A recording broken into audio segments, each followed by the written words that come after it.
ஒப்பற்ற மாபெரும் கலைஞன் செய்த மிகப்பெரிய தொண்டு என்பது அளப்பரியது. எனவேதான் தமிழ்நாடு அரசு முத்தமிழறிஞர் கலைஞர் அவருடைய பிறந்த நாளை செம்மொழி நாளாக கொண்டாட வேண்டும் என்பதன் அடிப்படையில் தமிழ்நாடு எங்கும் இந்த நிகழ்வை மிகச் சிறப்பாக நடத்தி கொண்டிருக்கிறது.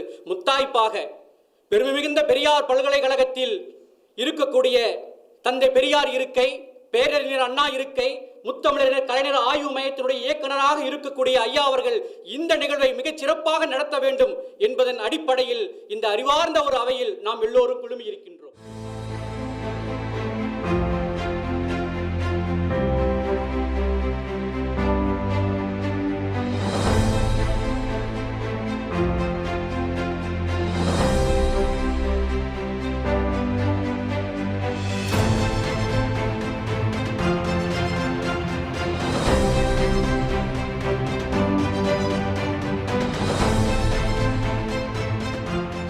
பொதுவாகவே நான் பல மேடைகளிலும் சொல்லுவது உண்டு, நான் முதுகலை படித்தேன், முனைவர் பட்டம் படித்தேன், உதவி பேராசிரியராக இருந்து பேராசிரியர் பணிநிலை வரை உயர்ந்தேன் என்று பலரும் சொல்வது உண்டு. நான் எந்த தயக்கமும் இன்றி சொல்வது என்னவென்றால், கலைஞர் கொடுத்த இடஒதுக்கீட்டில் முதுகலை படித்தேன், கலைஞர் கொடுத்த இடஒதுக்கீட்டில் முனைவர் பட்டம் பெற்றேன், கலைஞர் கொடுத்த இடஒதுக்கீட்டில் பணி வாய்ப்பு பெற்றேன். அதுதான் உண்மையான நிகழ்வு. இல்லையென்றால் நான் என்னவாகி இருப்பேன் என்பது எனக்கும் தெரியாது, என்னுடைய பெற்றோர்களுக்கும் தெரியாது. இடஒதுக்கீடு என்ற மகத்தான கொள்கையை அமல் நடத்தி மிகவும் பிற்படுத்தப்பட்ட, தாழ்த்தப்பட்ட, சீர்மரபினர் உள்ளிட்டோர் இடஒதுக்கீடு கல்வி வேலைவாய்ப்பில் பெற வேண்டும் என்பதை முனைந்து முன்னெடுத்த இயக்கம், அதற்கு அடித்தளமிட்ட இயக்கம் நீதி கட்சி. அதனை ஆட்சியில் நிறைவேற்றியவர் முத்தமிழறிஞர் கலைஞர். செம்மொழி நாள் விழா ஏன் இன்று கொண்டாடப்பட வேண்டும்?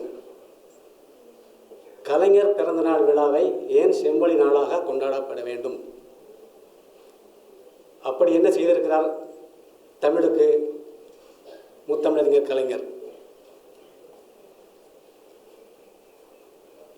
பெயரிலேயே 3 தமிழையும் கொண்டு வந்திருக்கிறாங்க. வேறு யாருக்குமே இந்த பட்டம் கிடைத்ததில்லை. எந்த அரசியல்வாதிக்கும், எந்த தமிழ் புலவருக்கும், எந்த தமிழ் பேராசிரியருக்கும், தலைவருக்கும் இந்த ஒரு பட்டம் கிடைத்திருக்கிறதா என்றால் இல்லை. முத்தமிழ் அறிஞர் 3 தமிழையும் அலசி ஆராய்ந்து இயல், இசை, நாடகம் எல்லா துறையிலையுமே மிகச்சிறந்த ஆராய்ச்சிகளை செய்து யாருமே சொல்லாத பல கருத்துக்களை சங்ககாலம் தொட்டு இப்பொழுது வரை உள்ள அரசியல் சார் அதிகாரத்தை பெற்றுக்கொண்டாலும் சமயம் சார் சமூகம் சார் அதிகாரத்தில் கிளர்ச்சியை உண்டு பண்ணவங்க டாக்டர் கலைஞர் அப்படின்னு சொல்லலாம். இப்போ இந்த சமயம் சார் அதிகாரத்தில் அவர் என்ன பண்ணார் அப்படின்னா, அதில் தான் இப்போ தன்னுடைய திரைப்படங்கள், நாடகங்கள் இதன் வழியாக கிளர்ச்சியை உருவாக்கினார். MSS பாண்டியன் என்ற ஒரு முக்கியமான ஒரு ஆய்வறிஞர் இருந்தார். திராவிட இயக்கம் குறித்து மிக முக்கியமான நூல்களை எழுதியிருக்கிறார். பிம்பச்சரை என்று எம்ஜிஆரை பற்றிய ஒரு நூல், பராசக்தியை பற்றிய ஒரு மிக முக்கியமான கட்டுரை எழுதியிருக்கிறார். அந்த கட்டுரையில் ஒரு வரி சொல்கிறார். அதாவது என்னென்னா, பராசக்தியின் பலம் அதன் கருத்தியல் தூய்மையின்மையே அப்படின்னு சொல்கிறார். அப்போ தூய்மையின்மைக்கு தான் இங்கே பலம் அதிகமாக இருக்குது. அதே போல் தந்தை பெரியாரே சொல்லியிருக்கிறார். என்னென்னு, கலைஞர் பெரிய ஒரு பகுத்தறிவுவாதி, கலைஞர் தமிழகத்துக்கு எடுத்த மிகப்பெரிய பொக்கிஷம் என்று பெரியார் சொல்லியிருக்கிறார். அவருடைய ஆசான் அண்ணாதுரை அவர்கள் கலைஞர் எப்படி உழைக்கிறார் என்று பார்க்க வேண்டும் என்றால், அவர் 24 மணி நேரத்தை எப்படி பணியாற்றிய என்று பார்க்க வேண்டும் என்றால், அவர் உழைப்பை பார்த்தால் போதும்.